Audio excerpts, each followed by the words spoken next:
I actually didn't know that I had been trafficked until I was told by another girl I was working with in porn that what had happened to me was sex trafficking. I met a guy who was about 14 years older than me, so he was in his late 20s at the time. So he started trafficking me for sex when I was 14 years old.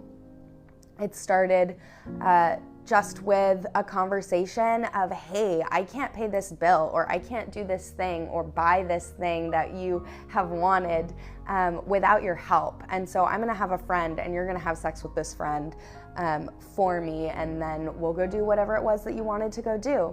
And what happened with one friend turned into 6 months. 6 months later, spending nights in a hotel room with guys just coming in and out.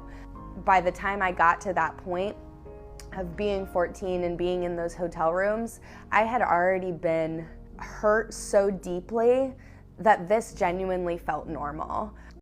So the story of this girl is not something that I haven't heard before, and she's 14, but I have seen them at 11 and 12. And the name the predators sell them is party girls. So as party girls, they are able to work. They offer them a dream of you will be working and not depending on your parents, and you will have clothes and you will have money. And the way they do it is they send these little girls to these hotel rooms where they are sold out on the idea of having sex with many different guys and many different men and different ages in these hotel rooms as party girls. Party girls is the terminology they use to cover for a series of activities. They go everywhere from giving them drugs and having them high, give them alcohol, okay, have them drunk, and have sex with them.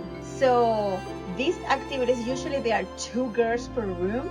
There are 2 beds, 2 girls per room, and then usually 1 guy or 2 guys who come to these party appointments that someone else, and usually it's an older juvenile, 16, 17 years old, the one who set up the party. But behind them is the main figure, the one who is pulling the strings and making all this happening and collecting the money.